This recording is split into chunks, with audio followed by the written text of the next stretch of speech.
back to Right on Four Corners. I'm your host, DelSheree Gladden. I'm a USA Today bestselling author and a high school English teacher. Today, I'm talking to Torrey House Press co-executive directors, Kirsten Johanna Allen and Will Neville Rabin. And I will let you guys introduce yourselves and what you do and your organization, and then we'll go into a little bit more detail after that. So let's start with Kirsten. Go ahead.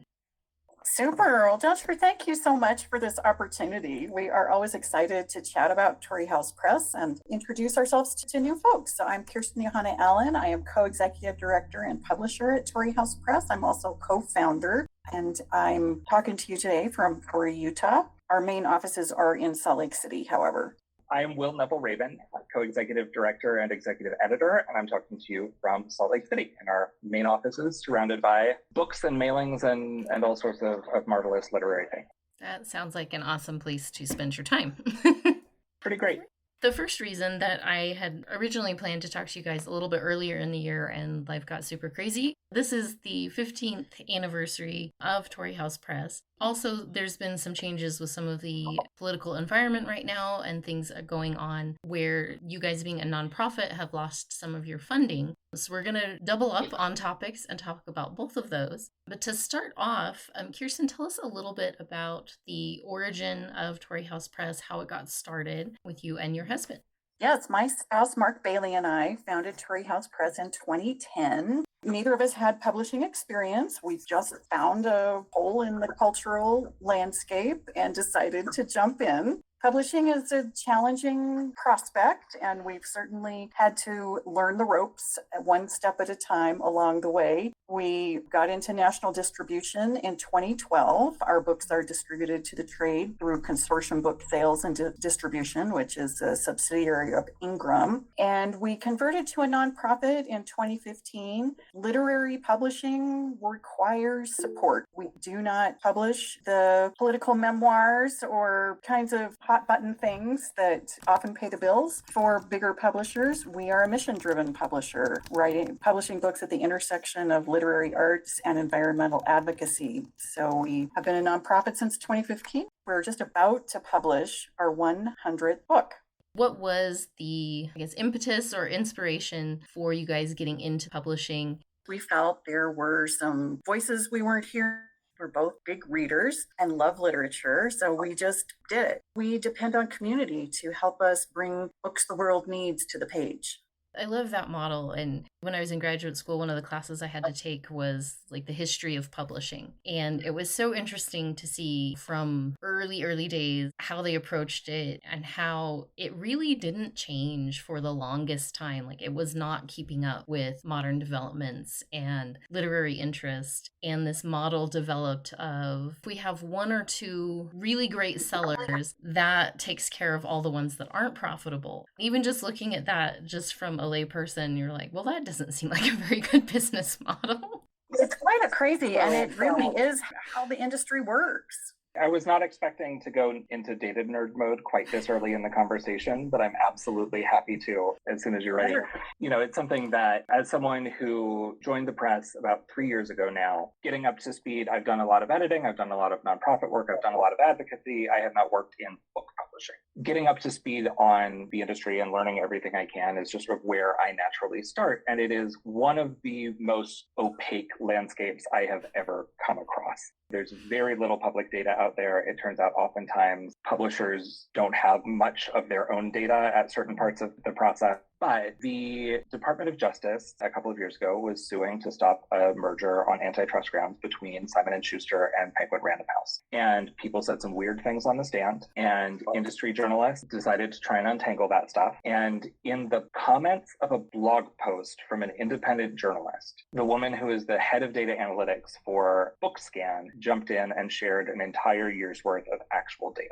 For those who aren't familiar, which is probably everybody, BookScan is essentially the equivalent of Nielsen ratings for book sales. They're the folks who tabulate all of the sales coming out of indie bookstores and Amazon and everywhere else as books transition into consumers' hands for things like being on, let's say, the USA Today bestseller list. So, what we were able to see really, really clearly is exactly what you were talking about, that for, the top 10 publishers, the top 10 largest publishers in the United States, they publish about 47,000 books a year. And of those, less than 200 sell more than 100,000 copies. And in fact, 66% of them do not sell 1,000 copies in their first year. And some terrifyingly sad percentage, like 14% or something, it's been a little while since I've looked at the exact data, actually don't even sell a dozen copies in their first year. The economics of the industry really is built on a spaghetti at the wall model in a way that I find wildly unnerving. On the other hand, it's proof that, there are folks who are very good at their jobs at all of those publishing houses sitting in New York, and they don't know more than we do. I think Kirsten has done a really remarkable job of building this business and building this publishing house through the power of relationships with authors, with readers, directly with bookstores and booksellers. And I think we can really see the power of that paying off in so many ways. Having a publishing house whose long-term stability and sustainability is built on the depth of human relationships, I would pick 10 out of 10 times over having a marketing budget, wildly larger than we actually have. Both would be nice, but in a world where it is an either or, I think that this is really working. We're seeing a lot of momentum, and despite some of the pretty dramatic and surprising short-term challenges that we'll talk about, in so many ways, Torrey House is at its strongest in our history and really continuing to grow and to reap the rewards of that momentum.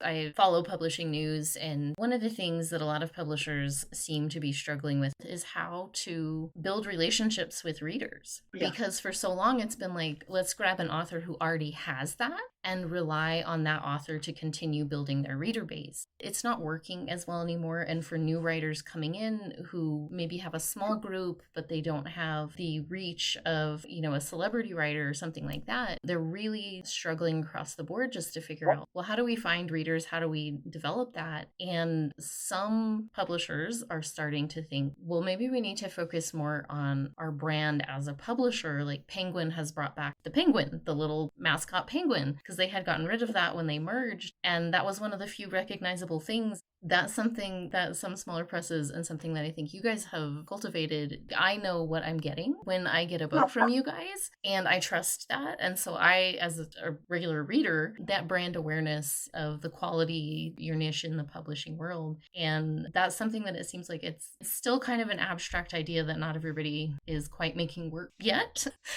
Oh, I love that. I totally love that, because we have built Torrey House Press one relationship at a time. I learned the publishing industry largely from independent booksellers, the people at Maria's Bookshop in Durango, and the folks at Back Beyond in Moab, and Weller Bookworks, and the King's English in Salt Lake City, and Country Bookshelf in Bozeman, and it goes on and on. Brightside Books in Flagstaff, would just go in. Mark and I would go in, and now Will and I go in and just say, what are your people reading these days? What's kind of hot in your store? And what does your community need? And what does your community want? Both in terms of the kinds of books that get published and the kinds of events that happen. The independent booksellers are a part of the foundation of helping to build Torrey House Press, to make it an organization that creates community and books that people want. When Mark and I were in early 2010, we founded the press in the fall of 2010, but in March of 2010, we were just doing a little Four Corners vacation, and we walked into Maria's Bookshop on Main Avenue in Durango, and it's such a great bookshop.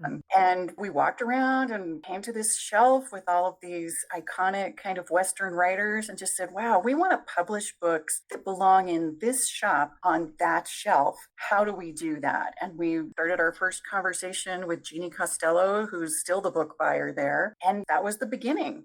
We are talking about the reader at every phase of the work we do, from acquisitions as we're considering which books to publish, through the metadata and marketing copy, and certainly further on, because ultimately a book lives or dies by the ability of a bookseller to talk to a customer and have somebody either say, I just finished reading this, what should I read next? Or this is the kind of thing I like to read. And they need to be able to know about your book, know to pull it off the shelf, and be able to answer in a single sentence to that person in that moment. And I think one of the things that we have done right, somewhat on instinct, now very much on purpose, is there are probably hundreds, literally, of booksellers that we know by name at bookstores all across the Western United States, where they have a somewhat similar reaction to you, that they know what they're getting. It also means that we are talking to booksellers at every phase of the process. If we're getting stuck on a cover, we're pulling people in, we're getting advice, we're fighting over a shade of yellow every once in a while. I will go find somebody who can help me win the argument.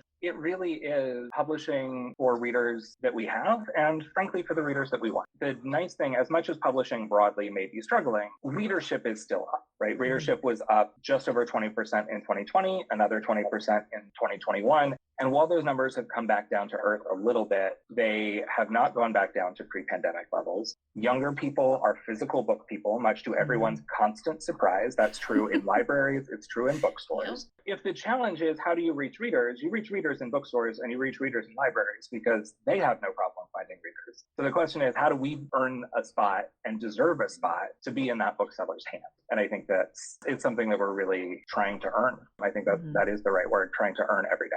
Absolutely. And booksellers tell us all the time, publishers don't stop by bookstores. This is so unusual to have a direct relationship.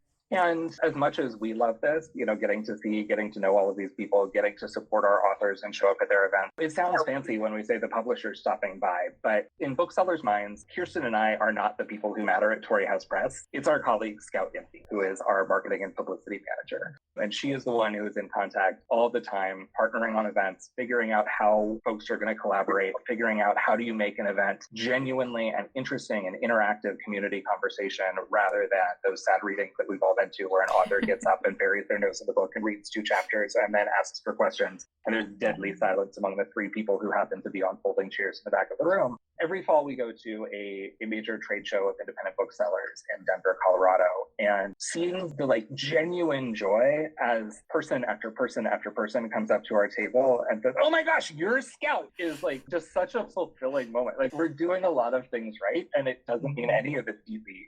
It's because we're doing it as a team. It's because we've got amazing people. We've got folks who are working at the top of their game, and because we're trying to care for the people that we're lucky enough to work with. I think that relationship approach and being there and dependable in every field that I've worked in, those are the relationships that you really come to value. The change in structure that you brought up, Kirsten, going from traditional for-profit to a nonprofit, I'm curious if that has impacted the relationship with readership as well. I've worked in journalism, and the last editor that I worked with was really pushing for a nonprofit model for the newspaper for various reasons, but part of it was the relationship with the community of building more trust. One is financial reality. Mark and I couldn't continue to be the stopgap for literary publishing house by our little selves anymore. So we need the financial support of our community. We absolutely do. It's more than 50% of our revenue comes from contributors, from grants, and it's essential. But at the same time, it's also impact. We really work our hearts out for every relationship we have, whether it's with a bookseller or a donor or somebody in the THP book club or one of our memberships. Of course, people who, just come to events. Every person helps build Torrey House Press in one way or another. The nonprofit model is essential both in terms of just being able to pay the bills, but also in expanding our impact. For me, the most powerful thing about being a nonprofit press, and we are certainly not alone in being a nonprofit publisher. There are many out there. Some of them, are publishing a single, beautiful, gorgeous, hand letterpressed collection of poetry once a year, and others are dozens of times our size. But the thing that matters to me, the thing that weighs heaviest on me, because we are accountable to the board, we are not accountable to a profit margin. And because of that, what we are most accountable for is mission. And it means that it changes the books we choose to publish. It means it changes the books we get to publish because we're not playing that spaghetti game. It means that for us, yes, there are smaller books. Are there books that I love that I wish there would have been more readers for? Absolutely. We have any books that are under 12 copies? Absolutely not. For a book that sells a couple hundred copies instead of a couple thousand copies, if we were able to get that into the right people's hands, any book can be a life-changing book. So for us, we're able to look at success in multiple ways simultaneously, some of which is sales, some of which is income, some of which is reach, a lot of which is direct community engagement. But it's also in that sort of qualitative single stories of impact, and those are the things that the freedom to be able to do that and the freedom to be accountable to mission is the greatest gift that philanthropy gives us as a press. And it's the boldness that comes with that, I think is needed now more than ever. It's been so interesting this year, particularly of seeing the conversations on social media shifting and changing. But it's definitely felt like lately more control over what's being said, what's being shown, what's being publicized. And I've watched how that has impacted publishing. There's such a long process of publishing that it can't react immediately. But it is interesting to see, I'm blanking on the name of the podcast, but the host was talking about how writers who write to trend was talking about how they need to shift their focus to writing to male readers. And he was giving advice on what type of stories and what type of characters male readers want right now. And it was very geared toward this sense lately of the dominant male voices and that being the big thing. And I was just like, I was so frustrated by the end of listening to it. I was like, no, we shouldn't be changing what we're writing to accommodate the dominant voice. If anything, the other way, we know. Am I allowed to swear? We know that men are overrepresented on the page in every way imaginable. We are as committed as ever to being sure that we have multiple genders in our authorship and our readership. We are always seeking to understand more about marginalized communities and how we can best serve as a storytelling platform, whether it's emerging Indigenous writers or people with disabilities. We are really always on the lookout for making sure that we're accountable to the kind of representation that we see in America and that we want to be a part of. I think it's a perfect story, right? And for me, it's a story about how conventional wisdom is so often deeply held, broadly believed, and flat out wrong.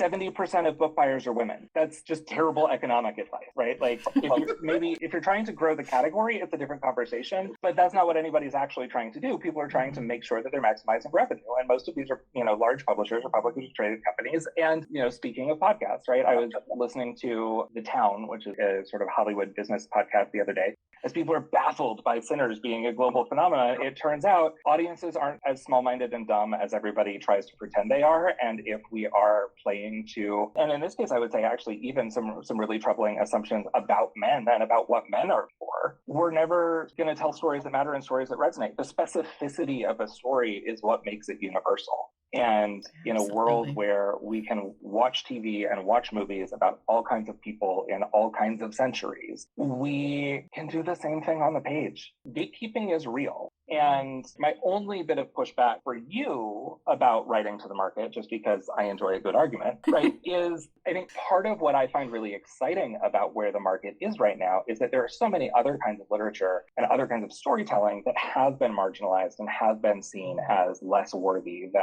and I'm talking about fiction here, less worthy than traditional literary fiction. And that's whether it's genre, whether it's speculative, whether it's mystery and thriller or romantasy, there's real writing and then there's the other stuff. And to see an equalizing where readers who love the books that they love are being taken as seriously as the readers who happen to be buying the highbrow stuff that people like talking about or that people think makes them smart to talk about at a dinner party that they probably haven't read in the first place. I think that's thrilling. And I think it's thrilling actually for another reason, which again comes back to gatekeeping and publishing being such an overwhelmingly male and overwhelmingly white profession, especially when you look at author statistics for so much of the history of publishing. I think we're in a place where we can consider other things in that same conversation for the first time. But it also means that with a generation of writers who have grown up with the internet their entire lives, writing on the internet their entire lives, often starting in fan communities and fan fiction communities, that you have the writers that have been the most marginalized. Specifically, we're talking about women and queer people and people of color who have been kept out of publishing, often on purpose, this. They're writing in genre because that's what's accessible and that's what they're allowed to write in as they're becoming writers in those really formative, often teenage years. But it also means it's what you love when you're a grown-up. I read a ton of Agatha Christie as a kid. I'm still a thriller reader. Kirsten didn't. She's not a mystery person. It's what makes us a good team. But if any press says that they have a commitment to publishing a diverse slate of authors, you also have a commitment to honoring the kinds of stories that those authors are choosing to tell, rather than asking them to tell the stories that you want to be publishing. And that's a shift that I think the publishing world hasn't reckoned with. And it's one that we talk about quite a bit. And it's one that I'm excited. Publishing takes a while. It's going to be a couple of years before you can sort of see this on the shelf, but it's something that we're really trying to live into. And I'm incredibly proud of that. And I think of it, and not so much in terms of writing to trend, but publishing people need and what people want. Right. And what people love. I'm not a mystery reader. I'm not a thriller reader. I'm not a genre reader. And I so appreciate the value of genre literature and that it is the place that people are going. There will always be literary fiction going on at Torrey House Press. There's an anchor to it. When something like Karen Anderson's Before Us Like a Land of Dreams reaches a reader, it's life-changing stuff in a way that's slightly different experience from genre reading. And I love that we have all of these different ways to tell stories and different kinds of expertise that are joining the Torrey House Press family to help us reach more readers. Authenticity is going to win every single time over attempting to play the market. A world where we're valuing different kinds of storytelling and different kinds of storytellers than traditionally what's been kind of allowed onto that top tier pedestal is a tremendously exciting place to be.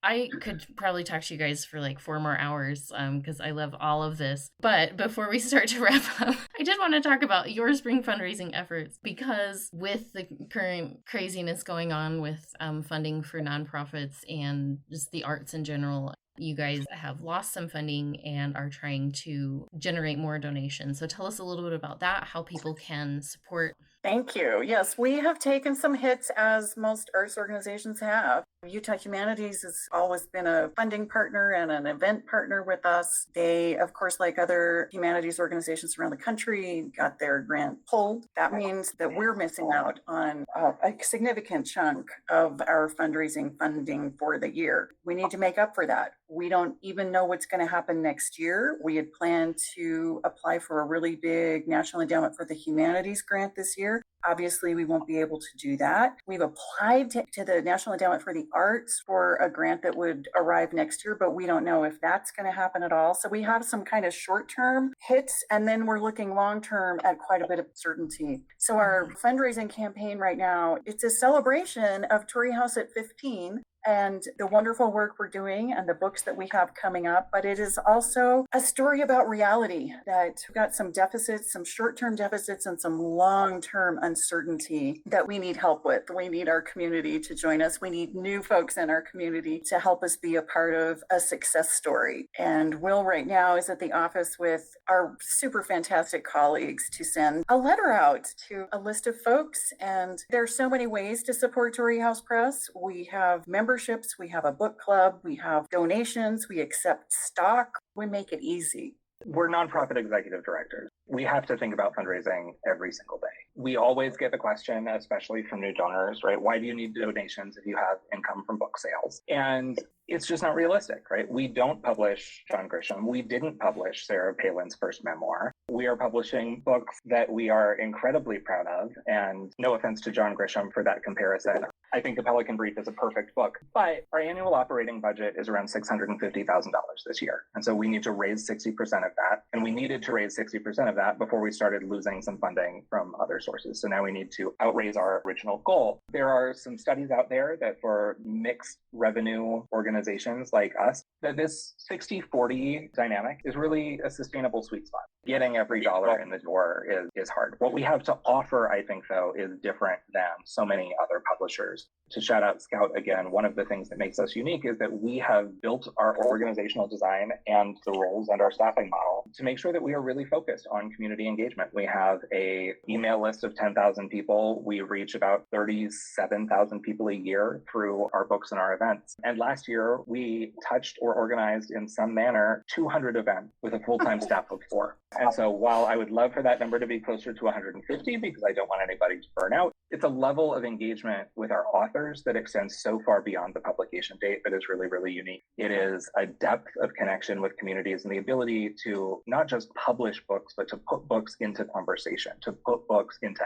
action. And as issues of climate and justice and place and culture continue to resonate in ways both positive and negative across the country and around the world, putting the West into conversation with the rest of America and globally, it's powerful stuff, but it means that we have types of expenses that other publishers might not have. Living into both halves of that identity is where the magic happens. It's why many of the authors who work with us choose to work with us. Betsy Gaines-Quammen, who is a former board member and the author of 2 books that we have published, American Zion and True West, put it perfectly that the ideal Torrey House author is somebody who is both a writer and an activist. From the conversation where we are making an offer over Zoom and we get to watch somebody's eyes light up, we're having the conversation about, well, what do you want this book to do in the world? If you stop to ask that question, every writer has an answer. And we're able to make sure everything aligns to helping every book do the very most out in the world, in addition to being a marvelous experience in readers' hands. I love that focus. And I do hate to start wrapping up, but we are at that point. Tell people where they can go to support on whatever level they are able to. The best place to find our books is at your local independent bookstore. We are tremendously proud that we actually sell more books through indie bookstores than we do over Amazon. That is not a statistic that is true of many publishers. You can buy books directly from us online at torreyhouse.org. And if you want to be involved, if you want to help, there are a number of ways to do that. The first would be if you are in a position to contribute financially, whether that is $5,000, $500, or $5, you can donate online at torreyhouse.org/give. If you are interested in a conversation or a larger gift or getting behind a particular project, feel free to reach out to us. Our emails are on the website. And the idea of literary citizenship. Like, how do you support writers broadly? How do you support writing and storytelling broadly? It means when you have a book you love, go give it that 5-star review on Goodreads. Give it a 5-star review on Amazon. Reach out and send that comment and send that message and send that email to say thank you to a writer whose book really touched you and touched your life.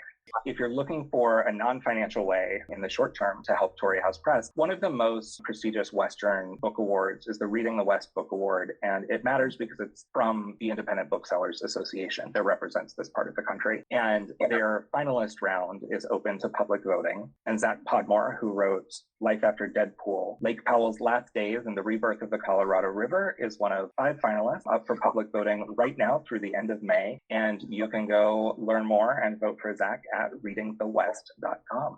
Other ways that you can be a part of the Torrey House Press community, you can buy a membership and we'll send books to you right as they come out. It's pretty cool to have a special package come from Torrey House Press. There's a little note. We've got a signed book plate from the author. Some of these memberships come with special donor experiences where we have some in-person special events, usually in Utah, but sometimes other places around the West, or some really terrific exclusive online conversations with our authors.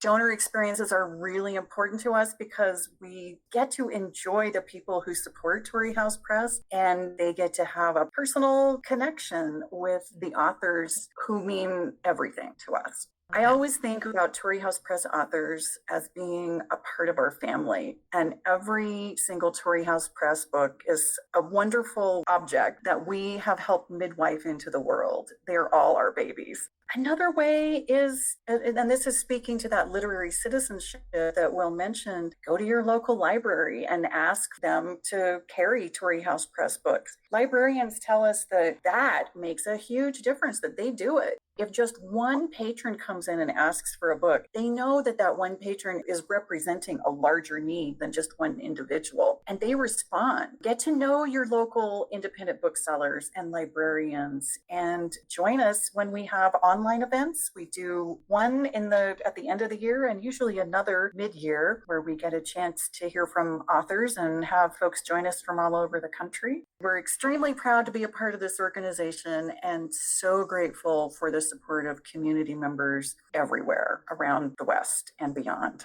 Thank you guys so much for taking the time in the middle of, I know you guys are crazy busy right now dealing with everything. Our listeners have heard quite a few of your authors on here and how much I've enjoyed your books. One more time, the website is torreyhouse.org. And thank you, Will and Kirsten, for coming on today. Thank you. It's been a pleasure.